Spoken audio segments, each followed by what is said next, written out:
y'all. Welcome to Let's Talk Life Excel on Mixed Talk Radio. I am back in the studio and I'm excited. We have just finished our Gold Diggers series and now we're leveling up because guess what? We took those strategies and applied them. So now we can level up. Today's topic is one that is, very special to where I am in life personally, and I felt like, with 2021 being upon us and we've all come past the hurdle of 2020, I thought it'd be fitting for, to open up the series with Dream Again. The only way you can level up is really if you have the courage to dream again, because guess what? Life is happening to us all.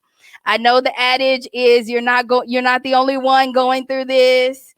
And it's true because a lot of us are in transition. And this is what keeps us united. The fact that we're all in the same boat a lot of the time. So that way I can pull a paddle and I can help you row. You can help me row. And guess what? When we're all united, when we see, okay, you know what? We have common goals. We have common issues.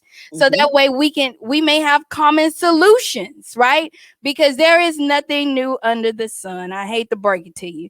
So today I have Alexis in the studio. Alexis, please introduce yourself and tell us all about your mission and your brand.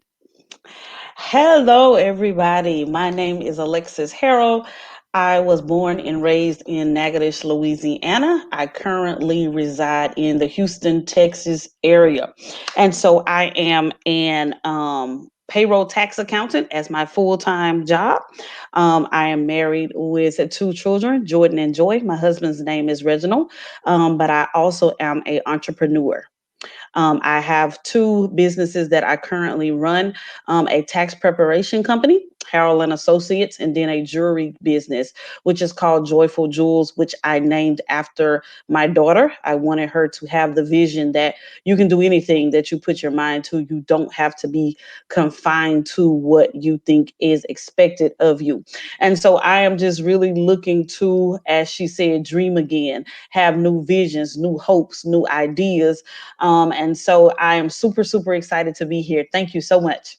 I am super excited too. Now, Alexis was part of our summit, and man, she brought the house down, y'all. She took us on a journey of, yeah, you can do it, so let's get it done, right? I mean, we just had some very transparent moments, and I walked away from that summit really empowered by the talk you gave, and it just, whenever we're in that leveling up season, it's transition, and transition can be difficult if you don't know how to navigate it, especially if you're calling your transitional season an issue season when really it could be no issues at all. It's just the fact that, hey, there are certain things I need to be able to identify so that I can transition, and one of them is having the courage, right? Courage is a big thing, right?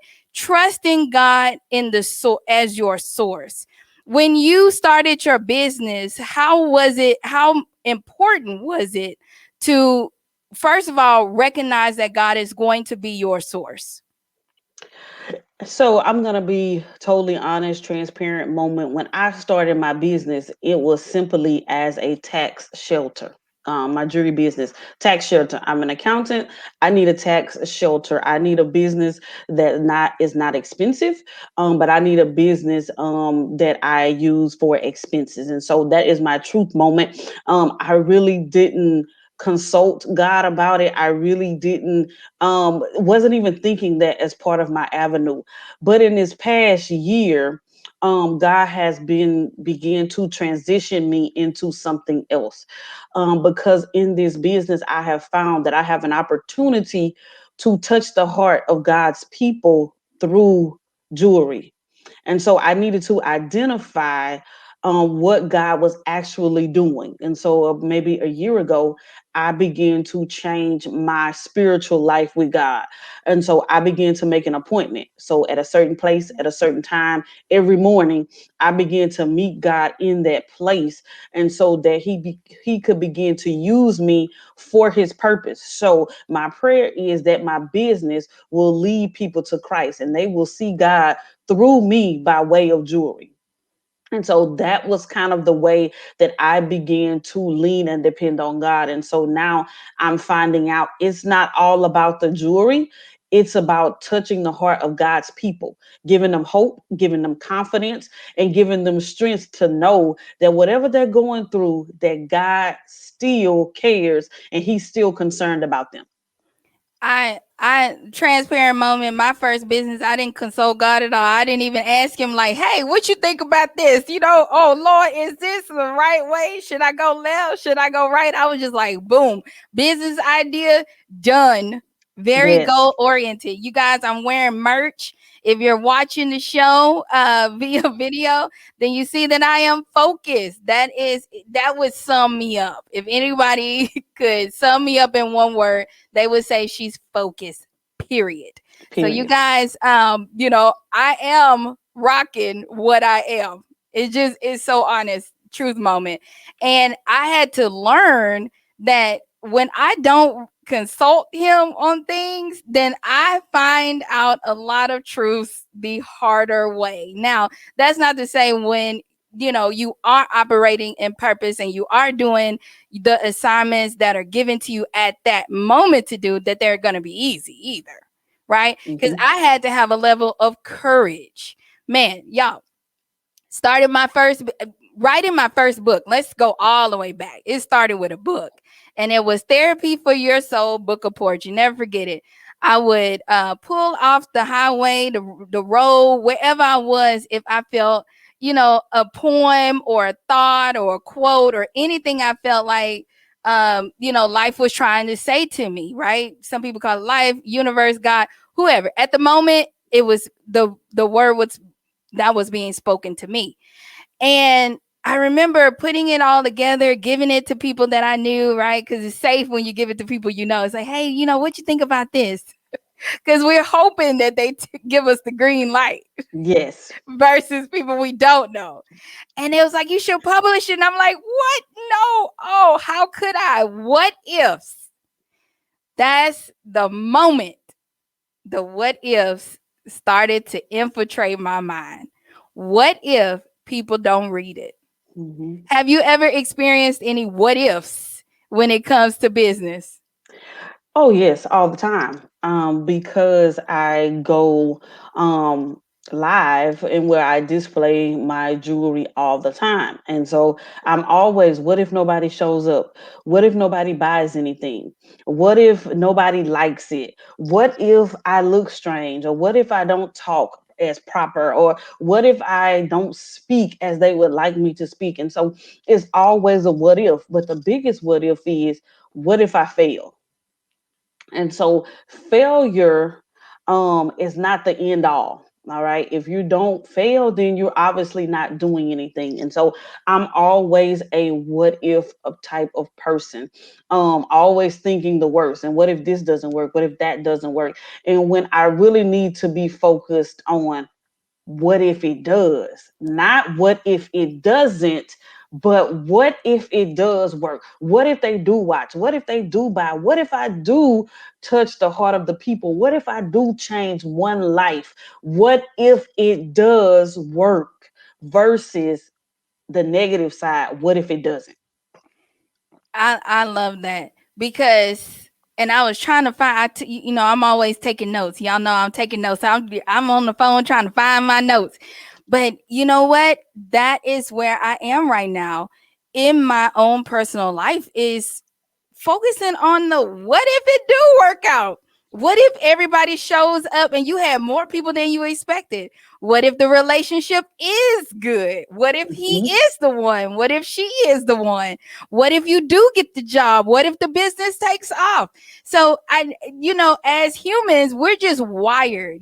Fear is natural, and I never say banish fear. You know, I choose to look at fear as just an indicator. Like your car has indicator lights and it tell you, hey, something could be potentially going wrong here. You need to check this out. Or this is running low, or you're almost empty. That's fear for me. I use it as a guide to say, hey, slow down and evaluate. This is something that is coming up that requires your at least attention momentarily for the moment, just something short, brief.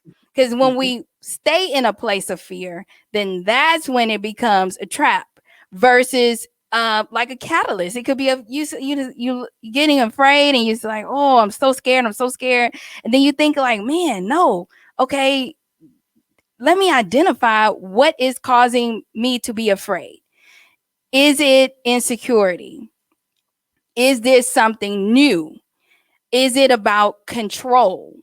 Is it a lack of trust? When you start identifying the triggers of your fear at that moment, then you can sit down and say, well, you know what? This is just a projected outcome. Mhm. It may have been something that happened in the past and I'm just projecting it to happen again. So what if in the positive ways, what if it does work? So I love how you said that, because that was in my notes. So I'm just I mean, it's like when two worlds come together and it's like a beautiful alignment. It's like Yes. what you said and what was in my notes. For you, how important is courage? Whew. Courage is something that I probably struggle with. I'm not the most courageous person in certain aspects of things. I'm not the most confident person, but I am learning to be. Because if you don't believe in you, or if you don't have courage about yourself, then we can't expect anyone else. And so, courage will allow you to go places that you are afraid to go. Not having courage will also cause you to miss out on things that God has in store for you because you are afraid. And so, courage doesn't mean that I know all the answers. I know plan A through Z. Courage just simply means that I'm willing to give it a try, and I'm willing to take a bet on me, and I'm willing to bet that God is going to do exactly what He says He's going to do. Even though I don't have it all figured out, I'm courageous enough to give it a try. Girl, you say, girl, I just want to get up and just get on out of this chair, y'all. All my little arm fat is jiggling. I mean, cause she is hitting the mark, you guys. Man, she said, "I'm gonna bet on me." How many Yes, times have we bet against ourselves? And we don't take that moment that life is giving us and really taking it by the reins and say, you know what, I'm going to go for it. And you know what? If it fails, it's going to fail in a spectacular way, right? absolutely. Because you never know. You will never know the outcome unless you have the courage to take that first step. Now, some people are just bold, and it just seemed like it's just engulfed in their DNA. It's just like boldness wrapped all around them. I'm not one of those people, and people think I am, right? But over time, I've learned that if I fail, it's like my dad said, it's all right. Ain't no A on that. It's I with a I. It'll be I, Absolutely. because we get stuck on the what ifs. And like you said, you'll never know the outcome. You'll never be able to fully walk in that thing that you're wanting for. Why do all the work? Why do all the work if you're not gonna bet on yourself? I'm gonna bet on me every time. And you know what? I people joke about my last name all the time because it's Gamble, right? And they's Hmm. like, oh, I get all kinds of gambling jokes, right? And I said, nope, I'm not a gambler, but I guarantee you this, I'm a sure bet. That's one thing I always say. I am a sure bet. I love that courage, you guys. We have to be courageous, and it doesn't mean that you aren't doing things and you're afraid. It doesn't mean that you have it all figured out, because no one in life has it all figured out. I don't care who they are. I don't care how long they've been in business. I don't care how long they've been married. It is always something to learn. And if you reach the cap of learning, then you've reached the cap of growth, right? And this is moving into using failures for success. I love looking at the positive aspect of failure, because you get to see, okay, ooh, this didn't work. Now, instead of putting a period on that, a good thing to say is, well, why? How have you utilized failure for your own success? So, a failure should be a lesson learned, whether it's lesson of what to do or a lesson of what not to do. If you didn't learn a lesson in that failure, then as you said, there's no growth. And so, what I have taken in, as far as failure goes, I choose to learn a lesson from it. What could I have done better? How could I have been more prepared? What did I learn from this? What did this teach me? And I begin to evaluate every aspect of that failure. And so, whether it's especially in my business, well, what I think is a failure is simply a tool to learn from. And so, when you switch that around and you take failure as a way to learn a lesson and grow and become better, so you don't make the same failures twice, then that's truly where the lesson comes from. When you learn to apply that into what you need it to be, it can truly be life changing. And so, one failure that I did have, was, I've gone live or attempted to sell my jewelry in my business and nobody purchased anything. So I had to realize, as that may be deemed as a failure, I had to realize that I had to be more confident in what I was doing. I was just simply doing it because everyone else was doing it, but I had to find my strength in that failure and then make that blossom into who I am. Oh, I love that. One of the key things you said that really spoke to me was being prepared. I feel like when you get into repeated failures, now you're in a cycle. And that's Yes. another word that kind of jumped up in my mind when you were talking.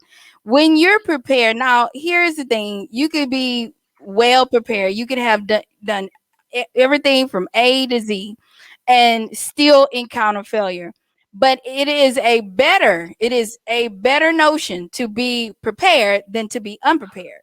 And I had a wise lady say, I stay ready so I never have Hmm. to get ready. And I was like, what? She was like, girl, you got to stay ready.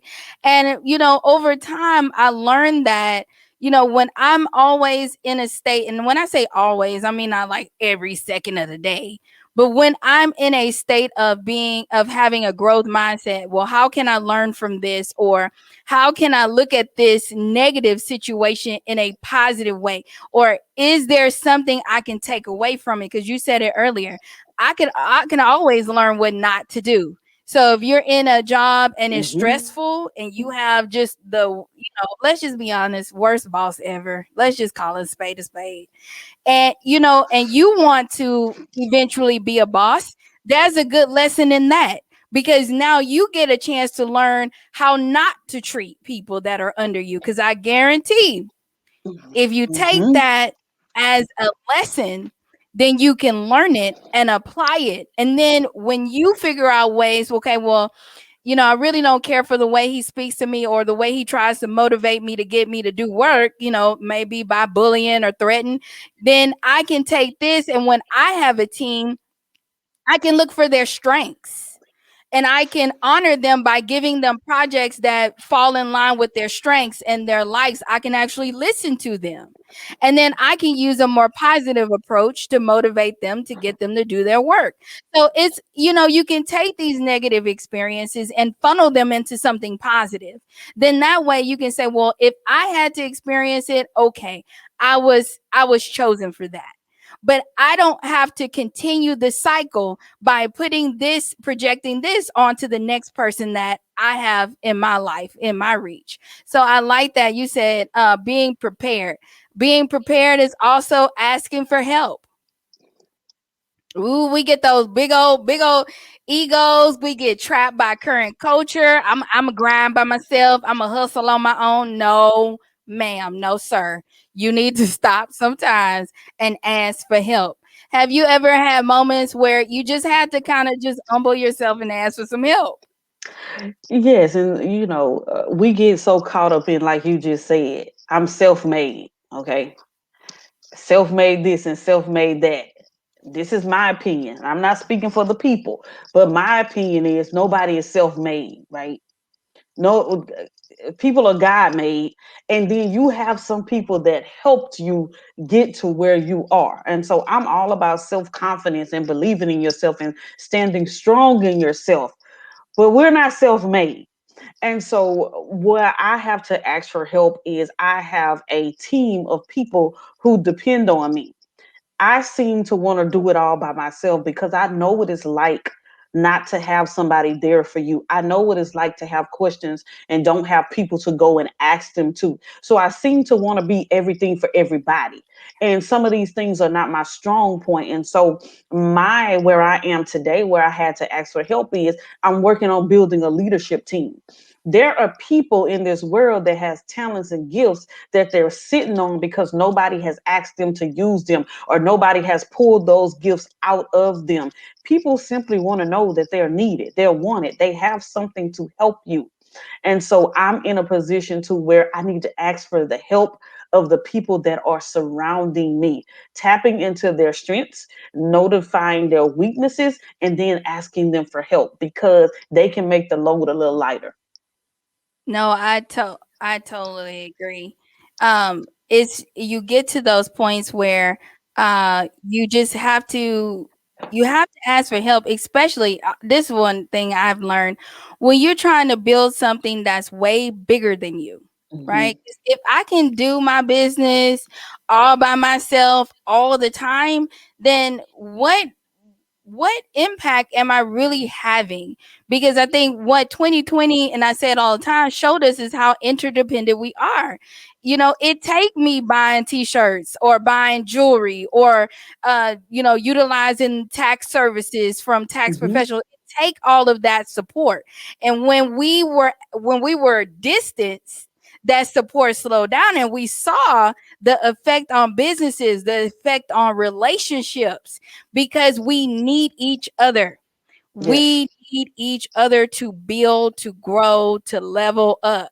And, one thing about really being able to dream again is being in the atmosphere of dreamers, people that not only just dream, but they take action to see those dreams become fruit in their life, right? I don't want to just be amongst trees with no fruit just because you got green leaves. I want to be in amongst trees with leaves and fruit.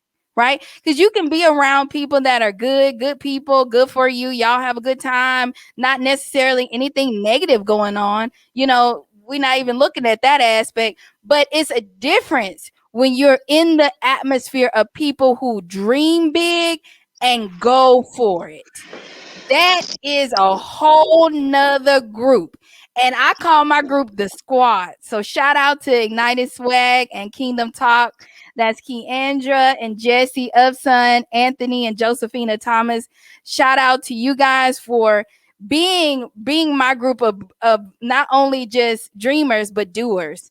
Now, like I said, it's nothing wrong with being around people that are good people, but how much we spend our time, how much we're investing in people that really can't get behind us and at least give us an encouraging word, right? From time to time. Have you ever had to reduce the size of your circle? Listen. I'm about to jump out of my seat because I spoke on this last night, right? God's math is you have to subtract before he can add and multiply. So that doesn't seem, sometimes that doesn't make sense to us. But elevation requires separation, and you have people in your life that are good to you but they're not good for you. And so I'm not saying that you completely cut these people off, but I am saying that you need to surround your people that look like your future versus the people that look like your past.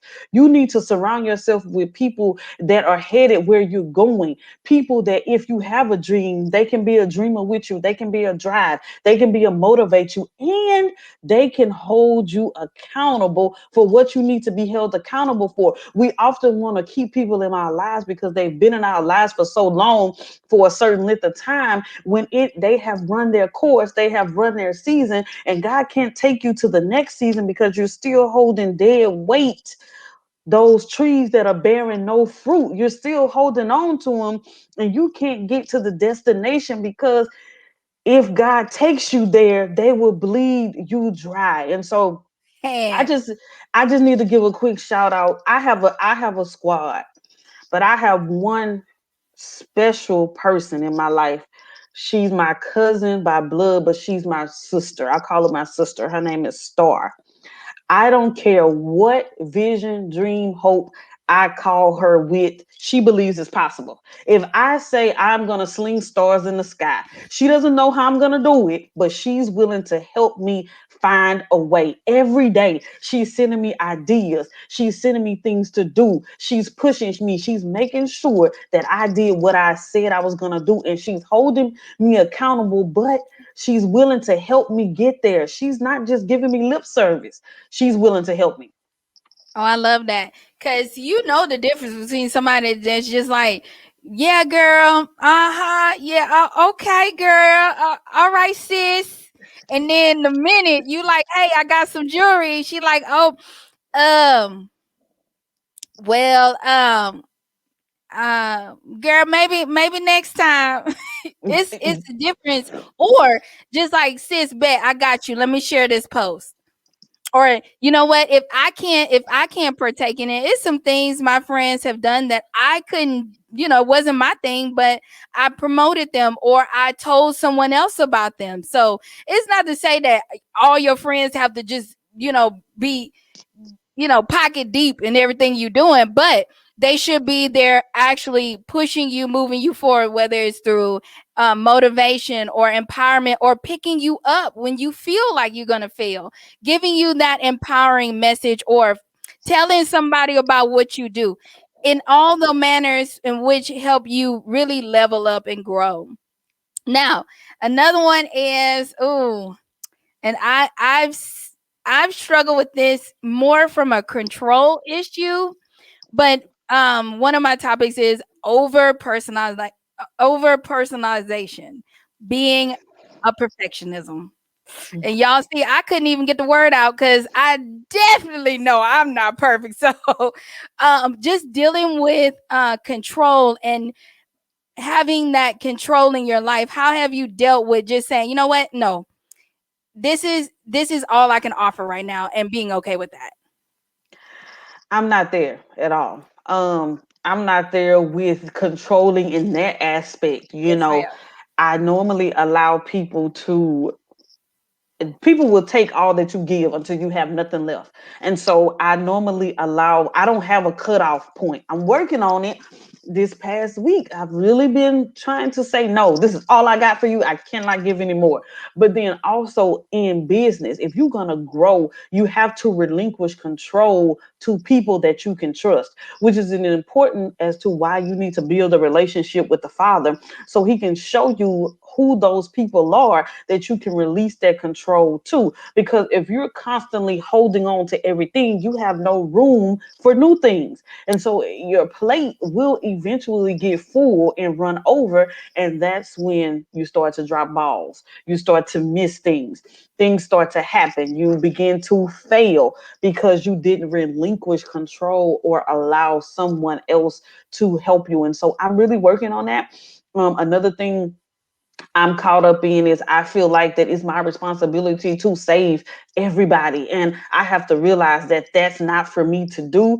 I need to allow God to come in and take control of their situation. So I'm still learning on that, but I have decided to allow people who can help me in certain areas and relinquish some of that control. I definitely agree. And that's the first place of really working on something and leveling up. Is just identifying, okay, this is an area that I need to improve. This is where I can this is an area in my life that I can grow. Because guess what? I have arrived at the place, you know how they say, I side, like they say on my side, I'm in the driveway, but I haven't, quite gone all through the house. Now I can say, when I restarted my business and we became Women Empower and Change, I recognized that I needed to have some business boundaries. And it was hard for me because I feel like naturally I'm a giver. Anything I have, I'm going to offer it. And I treated that same concept when it came to business. But guess what? Business is business. Now, business, I mean, okay, all relationships have their levels and their expectations, their requirements, their components. Okay, so let me say that. Let me put that out there. But in business, it is different because a lot of times you have to take the personal aspect out of business. It doesn't mean you take the character out. Doesn't mean you take the kindness out. But you have to take a lot of those personal qualities out sometimes. And what I was doing was treating my business relationships like friendships. Crazy. Guess what? They took everything that I had to offer, and guess what they left behind? Hardly anything. And in business, those relationships, they really need to be balanced. Where if I'm giving, you're taking, then you're giving, I'm taking. It is, where both parties benefit. And, even in your own personal relationships, having that discernment to say, um, okay, this is a good relationship for me. This is a good fit, whether it's business or love interest or just, plain old platonic friendships, Mm-hmm. even work friendships. You have to decide. Should, once 5 o'clock hit, do I really need to talk to you at 5:30? Do I need to talk to you on an off day? So when you were talking, discernment really spoke to me because we like to give, especially if you're a giver. But having those boundaries can feel like, oh, I'm the bad person. Or what if this ruins the relationship because now I have these boundaries in place? But so it just takes time. I feel like it is just one of those things where it's growth mindset. And with my first business, man, perfection was something that I just tried to attain through control. If I could control this, then this will be perfect. If I could Mm-hmm. control how this table looked, then this table was perfect. And I had a mentor, an older businesswoman that I dealt with. She was great. I mean, like a big sis. And she had been in the game way longer than me. And she says, Shunte, nobody's even going to know the difference if the centerpiece is not in the direct middle of the table. Like it was that bad. She was like, they don't know. You're the only one that knows. And when I tell you that little sentence in that moment freed me, it freed me from control. How Mm-hmm. had the struggle with control, have you ever struggled with it or no? Or is that something you don't even, that's not an issue for you? Oh, I struggle with control because if I don't do it, it can't possibly be right. If I don't have eyes on it, it can't possibly be the way I want it to be.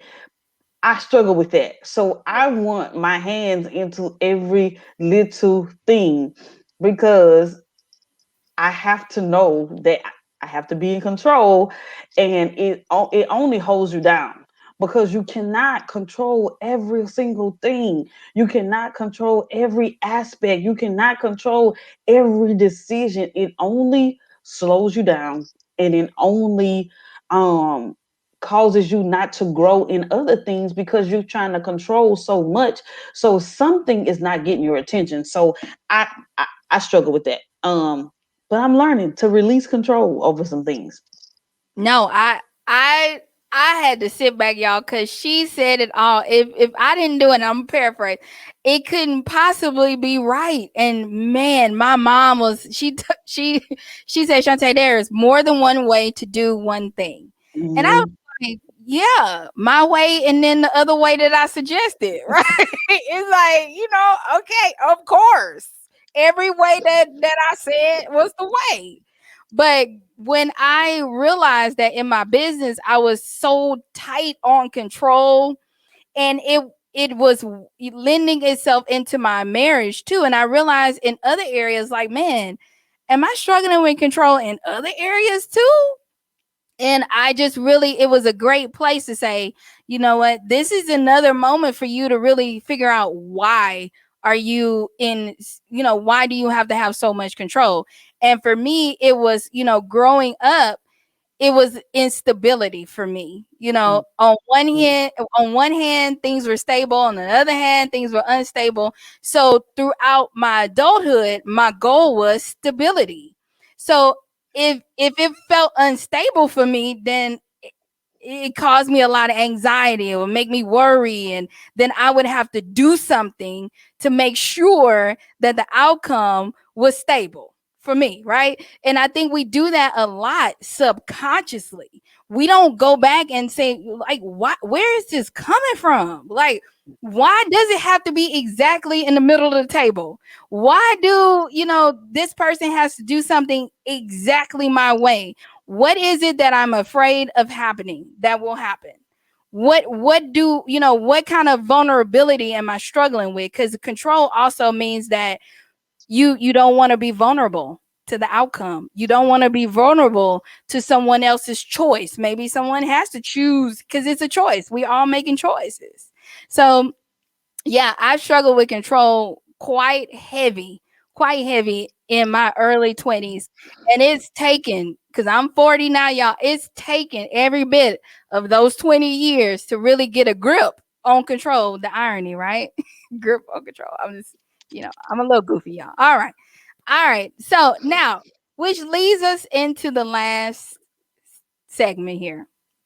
And this is something that, I see this quality in Alexis. And we talk all the time, and I'm, we love each other, and I'm always sending her the eye roll emojis like, no, ma'am, yes, ma'am. And she like, yes, ma'am, no, ma'am to me. So I love it because I see a champion attitude in Alexis. I love when I see her online, when I listen to her talk, when I see the things she posts, it just, y'all, it's so positive and it's strong and it's enduring. And how has that journey to being a champion been for you? it hasn't always been easy because I struggle with a lot of like self-confidence and being confident in what I say and the way I look and being on camera and in front of people. But here recently, God has gave me a word that I am standing on, and I believe that it has caused me to have a champion attitude. Simple. I'm coming for everything that belongs to me plus interest. And God dropped that in my spirit. And a champion believes that no matter what they face, they are victorious. They're going to win. And so when God dropped in that in my spirit that I'm coming for everything that belongs to me, that made me believe that I was a champion, such as Rocky or Mike Tyson, or I was superior, that no matter what comes my way, I have still won. And so that is kind of where I am shifting to. And so I'm standing on that. Now you can't shake me on that, having that champion attitude that everything that belongs to me, I will get it, and then interest on top of it. And so I didn't start like this. But what I found is that's okay. That's okay that you may not believe you're a champion now. Don't sit in that. Keep moving forward and keep developing those things that will make you believe that you're a champion. Because before you can conquer anything, you must first believe that you can do it. So it all starts with a mindset, a champion mindset, and attitude before anything comes to pass. I love that. It is so true, because when I think of champions, y'all, I'm like the most non-girliest girly girl ever, right? So whenever I watch movies, I love like warrior type movies, or something like in the Renaissance. Like, or like war movies. Like, I'm all about action, right? Do not give me a chick flick to watch. I will struggle, right? And I think it just embedded in me to really fight. And a lot of us have that fighter spirit, right? We've had childhoods that we had to fight to overcome in our adulthood.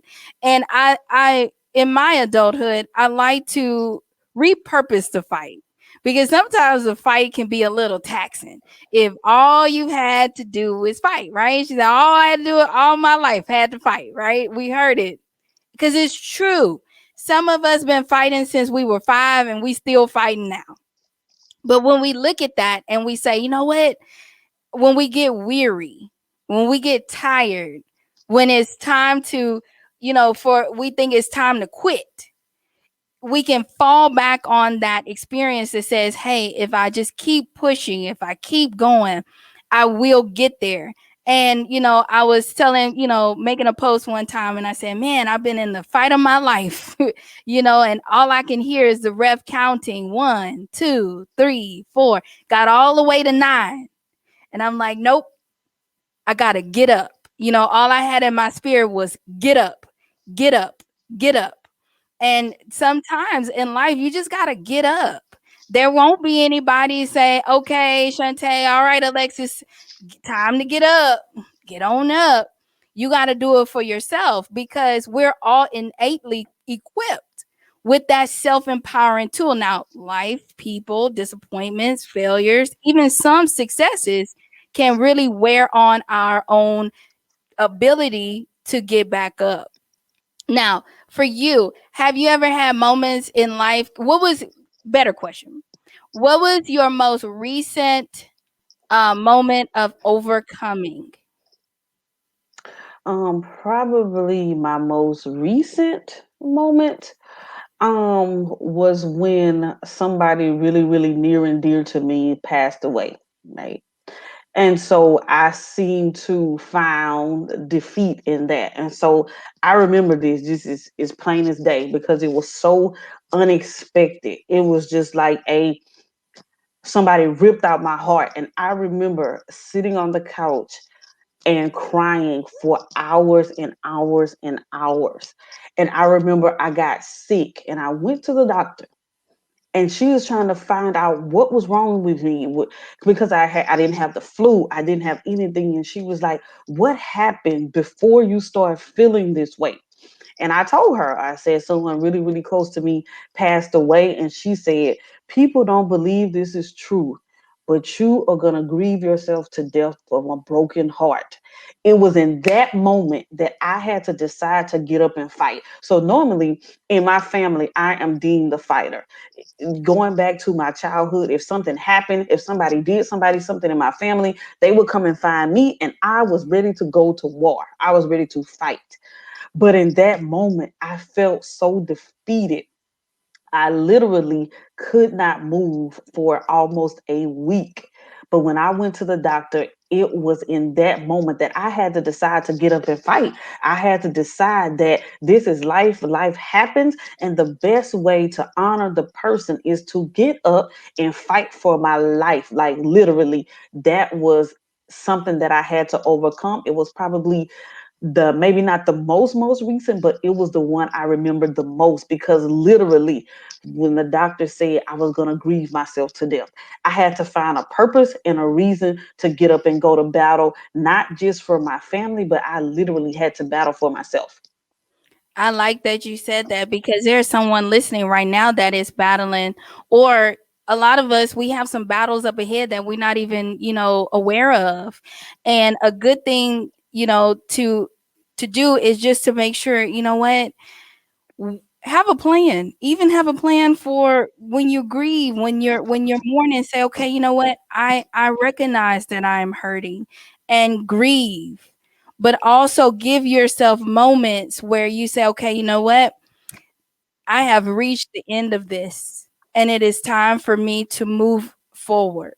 And it's really hard because sometimes when you're grieving, you feel guilty for moving on. You feel like you should stay there because it's the right thing to do, or you want to honor that person, or you're a bad person for just moving on with your life. No, because you grieving has limits. And when it doesn't, when it supersedes our boundaries for human capacity, then yeah, we can make ourselves ill, we can miss out on opportunities, things that we have can flee. So even with grieving, we have to be cognizant of the fact that we still have to take care of ourselves. And when you're in those challenging situations, just to understand that, hey, this does have an end date. It can have an expiration date if I wanted it to. So Hmm. if I know deep down within me I need to move forward, then I have strategies in place. For one, you can take it to prayer and say, God, I can't deal with this. He said, give us everything. Take everything to him. And I remind them of what he said. Get you a scripture and you say, you know what? This is what you said. You said that this is what I can have. You said that this is how I can feel.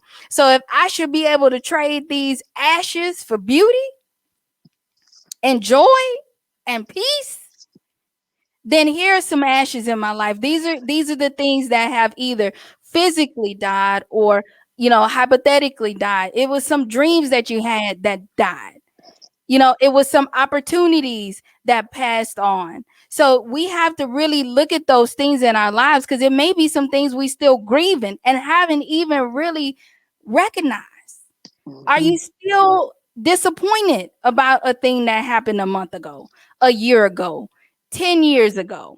Have you really released that hurt that someone inflicted upon you, something someone else projected upon you? Have you really dealt with the broken heart or the insecurities or the need for to be perfect? Have you really dealt with those things? Because these are the things that are going to hold you back from having a champion attitude. They're going to stifle you from thinking, I can have better than this. And it's nothing wrong with saying, I can have joy when you're sad. It's nothing wrong with saying, I can level up even though I'm making good money. It's because sometimes it's not about the money, it's about the peace and the joy. So when it comes to um just having that champion attitude, if you could encourage everyone listening, what would be the one thing you would tell them? The one thing that I would tell you is no matter what you're going through, there's a scripture in the Bible that fits your circumstances. And what you have to do is begin to speak out of your own mouth for anything that you need. You got to hold on and speak the positive and not the negative. And the I'm coming for everything that belongs to me plus interest is not just financial, it's love, joy, peace, happiness, favor, wealth, health. Everything that God promised you is going to be yours plus interest. So just begin to speak the word of God and nothing else. I love that. I'm going to second that one. I love that because it's all about in what we speak and what we think. What are we saying to ourselves? So I even challenge you guys to speak to yourself in a more positive way. When you look in the mirror, instead of pinching all of the skin that you have and tucking stuff in and pulling stuff back, because I do that all the time. I Mhm. it got to the point where I had to stop that and say, when I look in the mirror, I'm not gonna I'm not going to be my worst advocate. I'm going to say, oh, you are beautiful. You are curvy. You are shapely. You are made in a perfect creation. You have everything you need. Sometimes I don't have this and I don't have that. Or if I knew this or if I knew that, we're equipped. Telling yourself, I have what I need. And if you still feel that you don't, then start seeking ways to feel that. So if you say, I am full of joy. So if you feel like you're low on joy some days, find some things that make you happy. If it's taking a walk, if it's talking to a particular person, if it's taking a few minutes by yourself, if it's just a few minutes in the car before you go in the house. I am a big car person sometimes because let's be honest, sometimes you need to leave stuff where it is. And I bet if we really just took that concept and ran with it, if we left the hurt when the hurt happened, Just imagine how far along we would be right now, right? If we left the disappointment when it happened 3 weeks ago, today we would be less disappointed. So I think I love what you said. It's all about what we say and what are we saying to ourselves. And those are translating into our thoughts, both conscious and subconsciously. So really just doing that inventory and just knowing that everything you need, you have. And what you don't have will be added to you when you ask for it. So if you need something, ask for it. If it's another person, if it's God, if it's a mentor, then ask for what you need. Because guess what? On Let's Talk Life Excel, we leveling up, baby. We are leveling up. Alexis, tell us how we can follow you. Tell us every place we can go and follow you. Yes. You can find me on Facebook, Alexis Harrold. That's Harrold.